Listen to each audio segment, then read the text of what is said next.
Good morning. It's Friday. This is Lindell, Fistful of Java. Just had a couple thoughts I wanted to share this morning about the musical career that never was. Something that kept coming to mind, has kept coming up over the course of time, so I wanted to kind of throw it out there. There's an expression for some people that says you can have it all. Well, you can't. Never works out that way. You kind of have to pick a thing and follow that thing to its conclusion. A lot of people who work in some type of entertainment industry found that out the hard way. Tried to do a work-life balance thing. Notice in that phrase, work-life balance, the work comes first. And when you come to realize that you have to sacrifice almost everything to follow that one thing, you go, is this really worth it? Is this something I really want to do? Because success, just because you work hard, is not guaranteed. I've learned over the years that, as the scriptures say, faith is the assured expectation of things hoped for but not yet beheld. Assured expectation. Working in the industry, whether music or acting or whatever, it's not assured. So faith doesn't have any bearing in this. You can believe it's going to happen, doesn't mean it's going to happen. And for me, I came to a point where my skill level and the teachings that I had gotten from a tutor who had been in the industry got me above the rabble into a weird in-between place that was lower than the high-end, lower than the professionals that had, years of experience, worked with all these big names, but above the garden variety player. And there's a pretty interesting gap in between the two. You're up in the clouds in a matter of speaking because you're able to see above the rest of the crowd, but you also see there's a bunch of clouds above you and some below you. So you end up coming to a place where your talent, your skills, and the opportunity are all in the same place at the same time, and you go, okay, what am I going to do now? Do I believe that if I jump out into the air like a bird in flight, am I going to fly,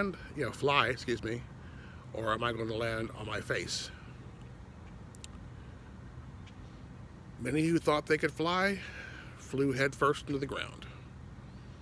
And there were some that thought they were going to fall flat on their face, end up flying. That's the rare bird, though. In most cases, a lot of us fall out of the sky like rocks.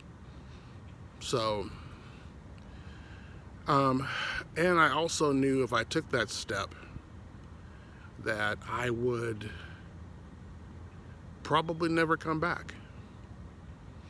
That, even though I was single at the time, I, didn't have a girlfriend or a wife, I thought any resemblance of a life I once knew would never reappear again.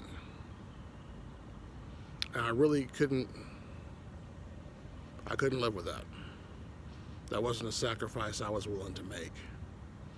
So, and having seen and some interviews with other guys that have been successful, I remember an interview with some members of the band Journey saying that their tours were so long they would come back from tour to empty houses. Wives, girlfriends are not there anymore. That people they loved and cared about had died while they were on the road.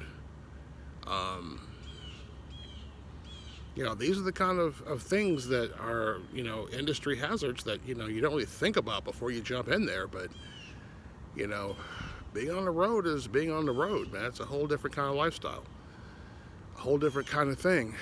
And While I didn't always know that, I did know that if I was going to be good at it, I was going to throw 100% of myself into it and ignore everything else.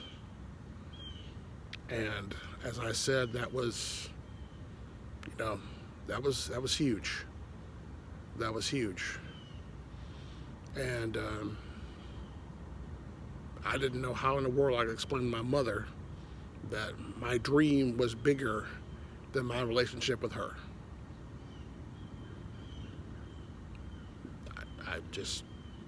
I don't have words that would convey that thought process, and I'm like, nope, that's not somewhere I want to go. So, and the opportunity did come around a couple, 3 times actually, where I could step off and possibly pursue it, long term as an actual career choice. And in each case, I had to look at the situation again and make that decision that I'm not willing to sacrifice the life part of me just so I can work. So anyway,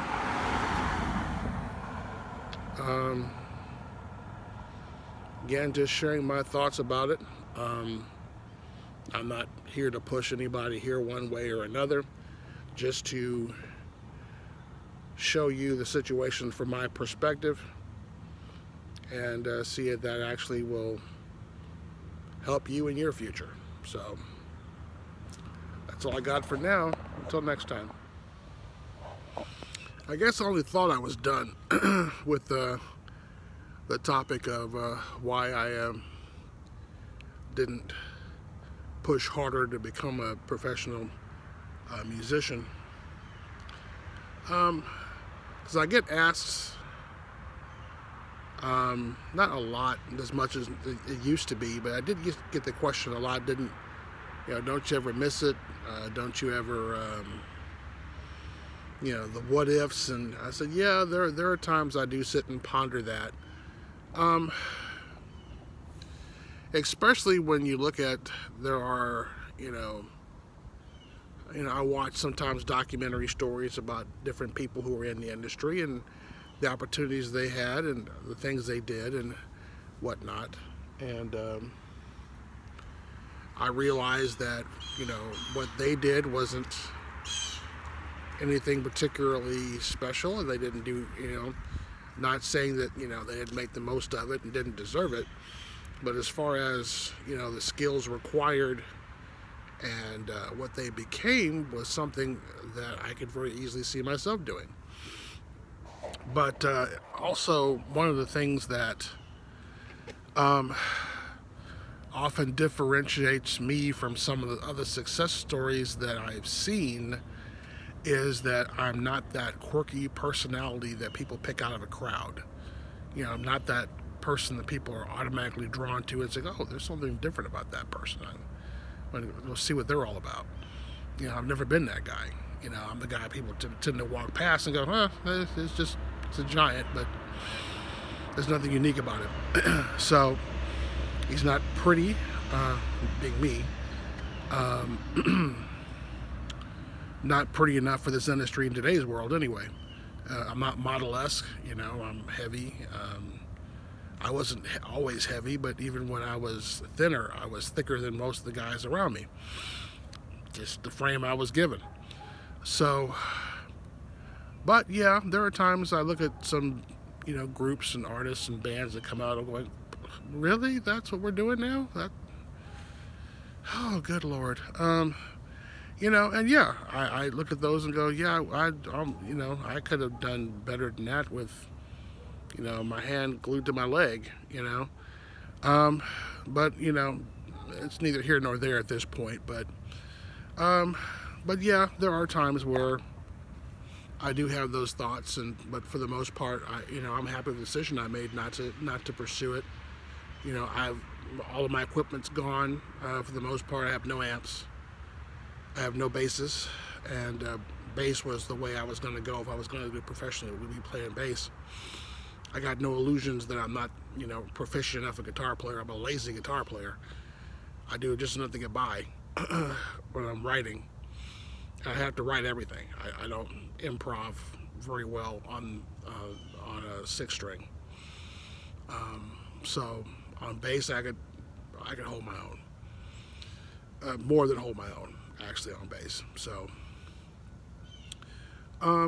yeah, I'll probably revisit this at some later point too as well, because it's a lot of older musicians go through that where, you know, they look at the current talent and look at, okay, yeah, that would even cut it back in the day we were coming up. That they would have never allowed that to take place.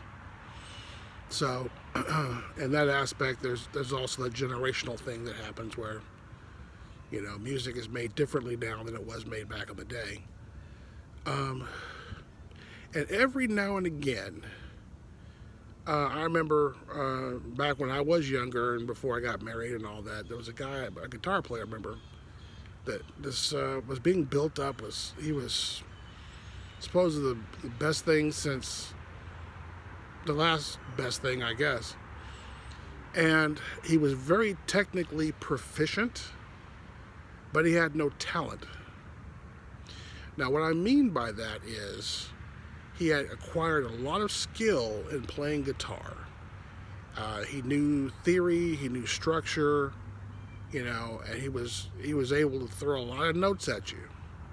But it had absolutely no soul whatsoever. None. There was zero personal attachment to what he was doing. Fingers are moving, sounds coming out.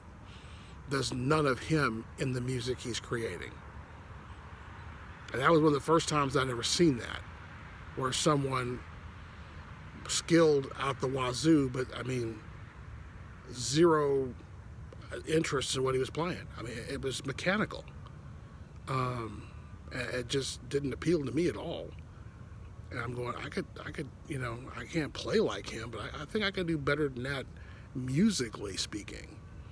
What I would create would have more substance, more essence, than just a bunch of notes flying across through the air in a random pattern. But again, you know, as I've said many, many times, this is just my personal opinion. And I'm not going to call anybody out and mention names. I don't want to start you know, get into a war about who's better and who's great, who's not, because that's, you know, subjective at best. But yeah, I mean, musicians go through that kind of blues stage. We kind of get the blues about not playing, or about opportunities missed, or about things that other people got that we, you know, look like, I don't know how in the world they would have got that opportunity, you know. So, but, you know, that's the world we live in. So, okay, now I'm actually officially done with this, so I'm going to push the little button and call it a day. Until next time.